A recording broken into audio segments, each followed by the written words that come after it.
فاعوذ باللہ من الشیطان الرجیم بسم اللہ الرحمن الرحیم یا ایہا الناس اتقوا ربکم الذی خلقکم من نفس واحدہ وخلق منها زوجها وبث منهما رجالا كثيرا ونساء واتقوا الله الذي تساءلون به والأرحام إن الله كان عليكم رقيبا صدق الله العظيم غوث اعظم بمنی بے سرو سامان مددے قبلِ دینی مددے کعبہ ایمان مددے انتظار کرم تستمن عینی رائے خدا جو خدا بینو خدا دا مددے بگیردہ بے بلا افتادہ کشتی ضعیفانو شکستہ رات و پشتی وحق کے خواجہ عثمان ہارون مدد کن یا معین الدین چشتی مدد کن یا معین الدین چشتی مدد کن یا معین الدین چشتی ذوی الاحترام ذوی الاحتشام باصفا علماء کرام حاضرین محفل السلام علیکم ورحمۃ اللہ وبرکاتہ۔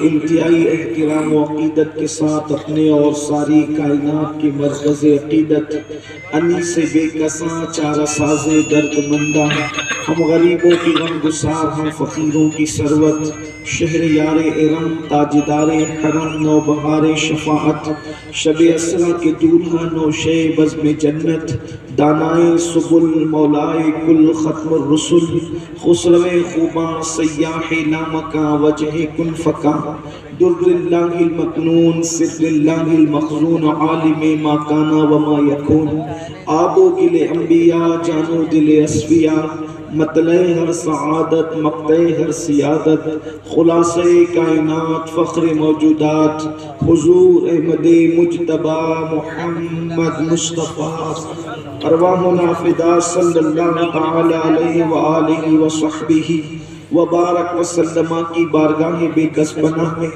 جس طریقے سے پڑھاؤں بلند آواز سے میرے ساتھ مل کر پڑھیں الصلاۃ والسلام علیک یا رسول اللہ اور بلند آواز سے پڑھیں الصلاۃ والسلام علیک یا نبی اللہ الصلاۃ والسلام علیک یا حبیب اللہ وعلی آلک و اصحابک یا نور اللہ صلی اللہ تعالی علیہ وسلم۔ پھر کے گلی گلی تباہ ٹھوکریں سب کی کھائیں کیوں پھر کے گلی گلی تباہ ٹھوکریں سب کی کھائیں کیوں دل کو جو عقل دے خدا تیری گلی سے جائیں کیوں رخصت قافلہ کا شور گشتے ہمیں اٹھائے کیوں سوتے ہیں ان کے سائے میں کوئی ہمیں جگائے کیوں جان ہے عشق مصطفیٰ روز فضوں کرے خدا جان ہے عشق مصطفیٰ روز فضوں کرے خدا جس کو ہو درد کا مزہ ناز دوا اٹھائے کیوں ہے تو رضا نرا ستم جرموں پہ گر لجائیں ہم ہے تو رضا نرا ستم جرموں پہ گر لجائیں ہم کوئی بجائے سوز غم ساز طرب بجائے کیوں آج آپ کے اس علاقے میں سواد اعظم اہل سنت و جماعت کی عالمگیر تحریک سنی دعوت اسلامی کا عظیم الشان روح پرور اجتماع عرس پاک کے موقع پر منعقد ہے اور آپ مجھ سے پیشتر عالمی شہرت یافتہ طالی قرآن اور ثنا خوان مصطفیٰ قاری ریاض الدین صاحب قبلہ اشرفی اور برادر ذی قدر حضرت مولانا صادق رضوی صاحب سے ان کی نعتیں اور ان کی باتیں آپ سماعت فرما چکے ہیں اور انشاءاللہ تبارک و تعالی میرے بعد دنیا سنیت کے عظیم خطیب عظیم عالم دین ہمارے امیر ہمارے قائد حضرت علامہ حافظ و قاری محمد شاکر علی نوری صاحب قبلہ تشریف لانے والے ہیں اور آپ ان سے بہترین ان کے ملفوظات سماعت کریں گے۔ ان دونوں حضرات اور حضرت کے درمیان میں صرف اس لیے ہوں کہ جتنے وقت میں حضرت تشریف لائیں گے اتنے وقت میں کچھ آپ کی بارگاہ میں اپنے دل کے معروضات رکھنے کی سعادت حاصل کرنا چاہتا ہوں۔ اسی مناسبت سے قرآن مقدس کی سورۃ النساء کی پہلی آیہ کریمہ تلاوت کی ہے۔ عام طور پر اس آیہ کریمہ کو ہم اور آپ خطبہ نکاح میں سماعت کرتے ہیں۔ خطبہ نکاح میں جو مسنون ہمارے فقہائے احناف نے بیان فرمایا کہ مسنون یہ ہے، سنت یہ ہے کہ ان 3 آیتوں کی تلاوت کی جائے، اور تینوں کا تعلق جو ہے آغاز اس طرح ہوتا ہے کہ یا ایھا الناس اتقوا، اے لوگو ڈرو، یا ایھا الذین آمنوا اتقوا اللہ حق تقاتہ، اے ایمان والو اللہ سے ڈرو جیسا ڈرنے کا حق ہے۔ یا ایھا الذین آمنوا اتقوا اللہ وقولوا قولا سدیدا، اے ایمان والو اللہ سے ڈرو اور سیدھی سیدھی بات کرو۔ تینوں آیات کے اندر اللہ سے ڈرنے کا ذکر ہے، اللہ کی خشیت کا ذکر ہے، اللہ کے خوف کا ذکر ہے۔ حالانکہ موقع نکاح کا ہے، نکاح کے موقع پر نکاح کے فضائل والی آیتیں بھی پڑھی جا سکتی ہے۔ ایسا نہیں کہ قرآن مقدس کے اندر نکاح سے متعلق آیات موجود نہیں، سورۃ النساء کے اندر بھی آیت موجود ہے، سورۃ النور کے اندر بھی آیت موجود ہے، نکاح سے متعلق کئی آیات قرآن مقدس کے اندر موجود ہے۔ لیکن اللہ کے حبیب غیب کا نبی صلی اللہ علیہ وآلہ وسلم نے جب بھی نکاح کا خطبہ دیا تو اکثر موقع پر ان 3 آیتوں کی تلاوت کی، اور تینوں کا تعلق اللہ کے ڈر سے ہے، اللہ کے خوف سے ہے۔ گویا کہ اشارہ مل رہا ہے اے ایمان والو، جس طریقے سے یہ 3 آیتیں پڑھی جا رہی ہے ویسے ہی انسان کی زندگی کے 3 ادوار ہوتے ہیں۔ انسان کی زندگی کے 3 ادوار ہیں، ایک نکاح سے پہلے کا دور، ایک نکاح کرتے وقت کا دور، اور ایک نکاح کے بعد کا دور۔ گویا کہ بتایا جا رہا ہے نکاح کرنے والوں، نکاح کرنے سے پہلے بھی اللہ سے ڈرتے رہنا، نکاح کرتے وقت بھی اللہ سے ڈرتے رہنا، اور نکاح کے بعد بھی اللہ سے ڈرتے رہنا۔ نکاح سے پہلے ڈرنے کا مطلب کیا ہے؟ اللہ اکبر!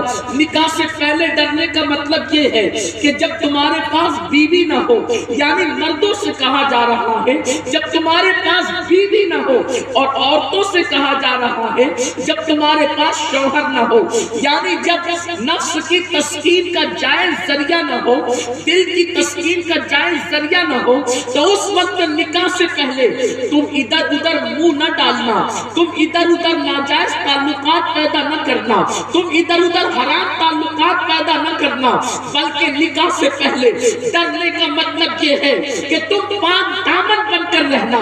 بیٹیوں سے کہا جا رہا ہے تم بھی پاک دامن بن کر رہنا، اور بیٹوں سے کہا جا رہا ہے، اسلامی بیٹوں سے کہا جا رہا ہے تم بھی پاک دامن بن کے رہنا۔ اللہ اکبر! اندازہ تو کرو، اللہ اللہ! دوسرے مذہب کے ماننے والے جب اپنے باپ کے متعلق کہتے ہیں تو یہ کہتے ہیں میں صرف فلاں باپ کا بیٹا ہوں، میں صرف فلاں دادا کا پوتا ہوں۔ لیکن یہ مسلمانوں کی خوش نصیبی ہے کہ اگر مسلمان گھر میں پیدا ہوا تو وہ صرف اپنے باپ کا نہیں بلکہ اسلام کا بیٹا کہلاتا ہے، اسلام کا شہزادہ کہلاتا ہے۔ اسلام کے شہزادے پاک دامن نہ ہوں گے تو کس کے شہزادے پاک دامن ہوں گے؟ اسلام کی بیٹیاں پاک دامن نہ ہوگی تو کس کی بیٹیاں پاک دامن ہوگی؟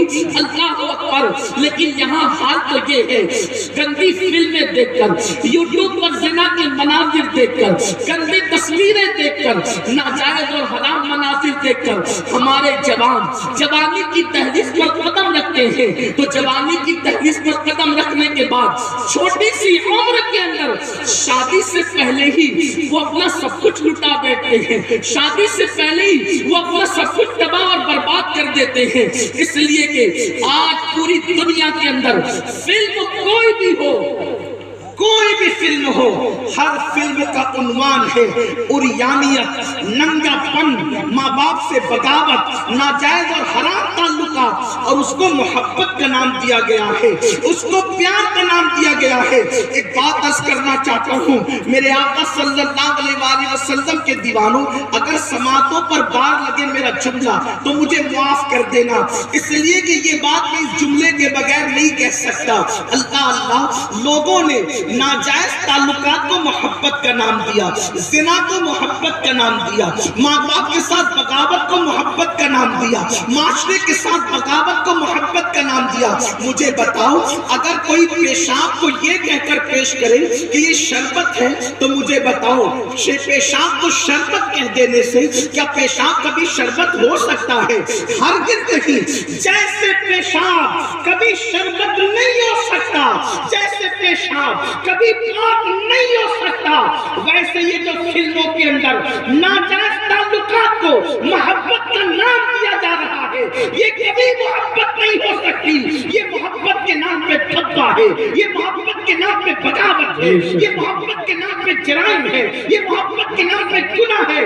آؤ میں تمہیں بتاؤں، یہ محبت نہیں ہے جو فلم والے سکھا رہے ہیں، محبت وہ ہے جو بلال حبشی نے کیا تھا، محبت وہ ہے جو اویس قرنی نے کیا تھا، محبت وہ ہے جو صہیب رومی نے کیا تھا، محبت وہ ہے جو صدیق اکبر نے کیا تھا۔ محبت زنا نہیں سکھاتی، محبت محبوب کی محبت کے اندر شہادت کا جذبہ ہے۔ نعرہ تکبیر، نعرہ رسالت، محبت مصطفیٰ، محبت اہل بیت مصطفیٰ، مسلک اعلیٰ حضرت، اصلاح معاشرہ کانفرنس، عشق محبت، عشق محبت۔ اور سنو، محبت بدنام نہیں کرتی، محبت بدناموں کو نیک نام کر دیتی ہے۔ میں تو اپنے جوان نوجوانوں سے کہتا ہوں، چاہے وہ لڑکیاں ہو یا لڑکے، ان ہیرو ہیروئن کی طرح ناجائز کاموں میں پھنس کر اپنی آبرو کو داؤ پہ نہ لگاؤ۔ آؤ، تم کون سی محبت کی طرف جا رہے ہو؟ اگر اوپن ہو جائے تو گلی میں عزت کے ساتھ چلنے کے قابل نہ رہو، اچھے رشتے تمہیں نہ آئیں، گھر میں عزت کے ساتھ نہ رہو، بھابی تانا دے، بھائی تانا دے، ماں تانا دے، باپ تانا دے، کون سی محبت کی طرف جا رہے ہیں؟ اوپن ہو جائے تو ذلیل ہو جاؤ، اور اگر چھپا لو تو گھٹ گھٹ کے مرو، چھپا لو تو پھر کبھی ریل کی پٹریوں پہ کٹو، چھپا لو تو پھر کبھی کنویں میں جب وہ چھلانگ لگا کر خودکشی کرو، چھپا لو تو کبھی اللہ اکبر پانی میں ڈوب کر کے مرو، چھپا لو کبھی زہر پی کے مرو۔ یہ کوئی محبت ہے جو جان دے لے؟ آؤ ہم اس محبت کی بات کریں۔ اگر بتاؤ تو بتانے والا بلال بن جاتا ہے، اور اگر چھپا لو تو چھپانے والا اویس بن جاتا ہے۔ زندہ باد، زندہ باد، زندہ باد۔ اس محبت کی طرف آئیں۔ اس لیے قرآن کو یا کہ کہہ رہا ہے شادی سے پہلے پاک دامن رہو، ناجائز تعلقات پیدا نہ کرو، اس لیے کہ ہر کام کا اللہ کے یہاں ایک وقت ہے۔ یہاں میں بات اس لیے کہ مجھے جو عنوان دیا گیا ہے اسی پر میں چلنا چاہتا ہوں۔ شادی بیاہ سے متعلق مجھے حکم ہے کہ میں اس پہ گفتگو کروں تو اس پہ میں گفتگو کر رہا ہوں۔ ایک خاص بات، کبھی لڑکا اور لڑکی کے درمیان منگنی ہو جائے، منگنی اسلام میں بس اتنی ہی ہے کہ اس کا اعلان ہو جائے کہ اس کا رشتہ اس کے ساتھ طے ہو گیا، اسی کا نام منگنی۔ اس سے زیادہ کو منگنی نہیں کہتے، اور اس سے زیادہ منگنی ہے بھی نہیں۔ اور یہ اعلان کیوں ہوتا؟ اس لیے اعلان ہو جاتا ہے تاکہ اب لڑکی کو کوئی اور رشتہ نہ آئے اور لڑکے کو کوئی رشتہ نہ آئے، اس لیے کہ جس کی منگنی ہو جائے، جو جس کی کسی کے ساتھ وابستہ ہو جائے، اب کوئی رشتہ لے جائے گا معلوم ہونے کے بعد بھی تو اللہ رسول کی اس پہ لعنت ہے، نہیں لے جا سکتا۔ تو انجانے میں لے جائے گا تو کئی معتوب نہ ہو جائے، اس لیے اعلان ہو رہا ہے کہ بھئی رشتہ طے ہو گیا ہے، اب کوئی رشتہ نہ لائے۔ لیکن برا ہو فلمی سیریلوں کا، اب تو ہمارے یہاں بھی مسلمانوں کے یہاں منگنی کے موقع پہ انگوٹھیوں کا تبادلہ ہوتا ہے، اور ہاتھ میں ہاتھ ایک دوسرے کے لے کر کے ادھر دولہے کے رشتہ دار ادھر دلہن کے رشتہ دار، بے غیرت دونوں۔ میرے جملے تلخ لگے تو معاف کر دینا، ایک دوسرے کا ہاتھ میں ہاتھ لے کر ایک دوسرے کو انگوٹھی پہناتے ہیں۔ یہ ہمارے یہاں کی منگنی نہیں ہے، ہمارے یہاں کی یہ منگنی نہیں ہے، یہ بے غیرتی ہے۔ جس طریقے سے اور لڑکے اس لڑکی کے لیے اجنبی ہے، منگنی ہونے کے بعد وہ لڑکا بھی اس کے لیے ویسا ہی اجنبی ہے جیسے اور لڑکے اجنبی ہیں۔ منگنی ہونے سے لڑکا محرم نہیں ہو جاتا، اور منگنی ہونے سے لڑکی اس کے نکاح میں نہیں آ جاتی، بلکہ شامیانہ لگ جائے، کھانا کھلا دیا جائے، بارات آ جائے، سب کچھ ہو جائے، جب تک ایجاب و قبول نہ ہو دونوں ایک دوسرے کے لیے ایسے ہی اجنبی ہے کہ دونوں کا کوئی رشتہ نہیں ہے، دونوں کا کوئی تعلق نہیں ہے، دونوں کو ایک دوسرے کے لیے پردہ کرنا لازمی ہے۔ لیکن اللہ اکبر، اندازہ تو کریں یہ منگنی کی اللہ اللہ اس طرح کی منگنی کی لعنت اس سیریلوں سے آئی، مشرکین سے آئی، اور اس کے بعد پھر ہوتا کیا ہے؟ اللہ اکبر، لڑکی کے گھر والے لڑکی کو کہتے ہیں تیرے منگیتر سے تو بات کیوں نہیں کرتی، لڑکے کے گھر والے لڑکی سے کہتے ہیں اللہ اکبر، لڑکے سے کہتے ہیں تو کیوں بات نہیں کرتا، کیوں شرماتا نہیں۔ آپ کو ایک بات بتاؤں، ہمارے مذہب میں یہ بے غیرتی نہیں ہے۔ شادی سے پہلے منگیتر لڑکی سے بات نہیں کر سکتا، جو فون پر لمبی لمبی باتوں کی یہ قصے ہیں نا، اس لیے کہ جو طلاق کی لعنت جو پھیل رہی ہے اس کی سب سے بڑی وجہ منگنی کے بعد کے رشتے ہیں، کیونکہ منگنی کے بعد تو وہ سب کچھ ہو جاتا ہے جو شادی کے بعد ہونا ہے، پھر شادی کے بعد کوئی نئی چیز نہیں ملتی، اس لیے پھر تلخیاں پیدا ہوتی ہیں۔ اور ہمارے بزرگوں نے کہا شادی سے پہلے کی جو محبت ہے وہ محبت نہیں بلکہ نفسانیت ہے، اور وہ من جانب شیطان ہے، اور شادی کے بعد کی محبت من جانب رحمان ہے۔ شیطانی جذبے ہمیشہ نہیں رہتے، رحمان کی طرف سے جو محبت ہوتی ہے وہ ہمیشہ رہتی ہے۔ اسی لیے ہم پہلے اپنے جوانوں کو دیکھیں جو ہمارے باپ دادا پر دادا تھے، وہ شادی کے بعد محبت کرتے تھے، شادی سے پہلے نہیں، اس لیے بدن پہ جھریاں پڑ جاتی تھی تو بھی بوڑھا اور بوڑھی میں محبت باقی رہتی تھی۔ آج تو جوانی ہی میں محبت ختم ہو جاتی ہے، تو میں شروع ہو جاتی ہے۔ میں لوگوں سے کہتا ہوں لوگ ہمیں کیا محبت سکھائیں گے؟ ہم نے بیوی سے جو پیار کیا ہے ایک تاریخ ہے، ہم نے بیوی سے جو پیار کیا، جن کے خود کے گھر سلامت نہیں ہیں وہ اپنے شیشوں کے گھر میں بیٹھ کے ہمارے مٹی کے گھروں پہ پتھر پھینکتے ہیں اور ہمیں سکھاتے مسلمان پیار نہیں کرتا۔ ارے تجھے کیا پتا مسلمان کتنا پیار کرتا ہے؟ اگر تمہارے یہاں کوئی تاریخ ہو تو بتاؤ۔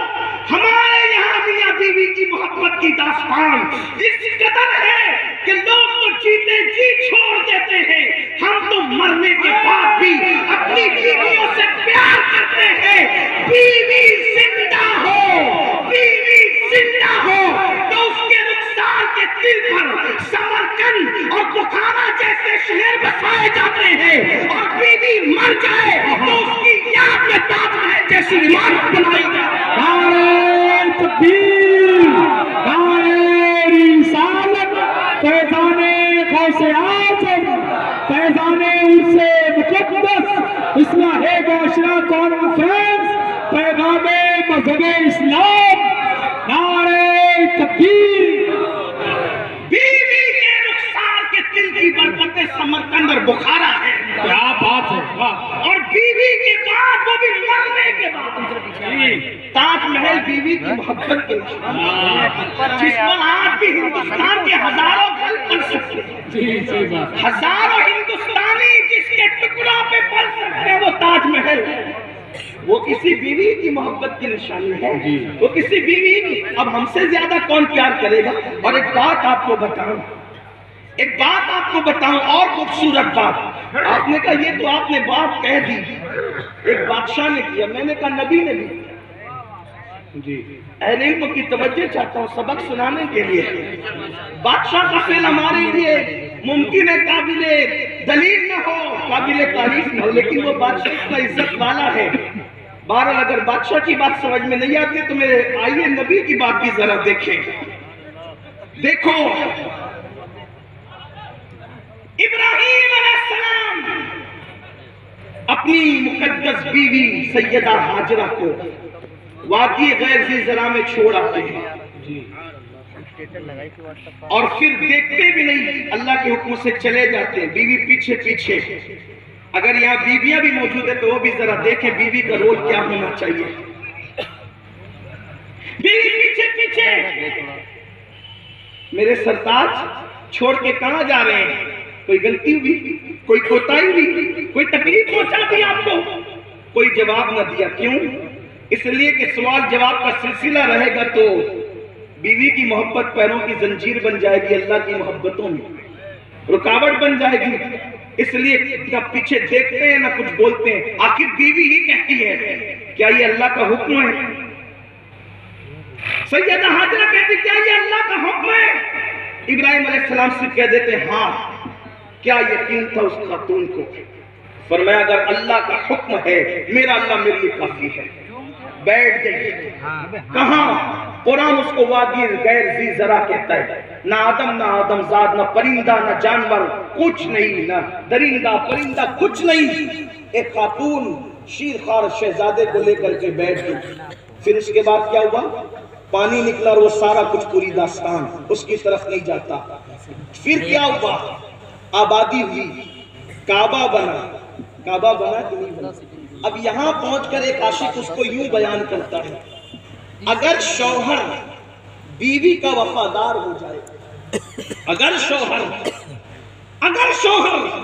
بیوی کا وفادار ہو جائے اور بیوی سے سچی محبت کرے تو سمرقند اور بخارا جیسے شہر بستے ہیں اور تاج محل جیسی عمارت بنتی ہے. اور اگر بیوی شوہر کی وفادار ہو جائے تو مکہ جیسا شہر بستا ہے. کیا بات ہے! مکہ جیسا شہر بستا ہے اور کعبہ جیسی عمارت بنتی ہے. تو ہمارے یہاں نہ شوہر کی محبت کا کوئی جواب ہے نہ بیوی کی محبت کا کوئی جواب ہے. اگر کعبے کو کسی اور رنگ میں دیکھتے ہو تو اس رنگ میں بھی دیکھو کہ یہ وفائے ہاجرہ کی نشانی ہو گئی. یہ حضرت ہاجرہ. تو ہمارے یہاں محبت بڑی چیز ہے لیکن لوگ محبت کس کو سمجھتے ہیں؟ سیریل کے اسٹائل پر. یہ نفسانیت ہے. تو شادی سے پہلے بھی پاک دامن رہو. تو شادی سے پہلے جو منگیتر سے ایک دوسرے سے بات کرتے ہیں ہمارے اس کی گنجائش نہیں. وہ منگیتر بڑی نیک ہے بیچاری، غلط بات نہیں کرے گی. ہم کہتے ہیں نفس پر بھروسہ کس نے سکھایا؟ جب اللہ کا نبی کہے. کون سا نبی؟ اگر غیر نبی صدیق ہو اس کا کوئی جواب ہو، غیر نبی صدیق ہو اس کا کوئی جواب نہیں. نبیوں میں جو صدیق ہو. حضرت یوسف علیہ السلام یوسف صدیق کے لقب سے پکارے گئے. آپ کا لقب ہے یوسف صدیق. صدیق کا فرق ہے. دیکھو ایک ہے صادق اور ایک ہے صدیق. صادق اسے کہتے ہیں جو عین واقعے کے مطابق گفتگو کرے. جیسے ابھی رات ہے، عین واقعے کے مطابق گفتگو کرنے والا صادق سچا.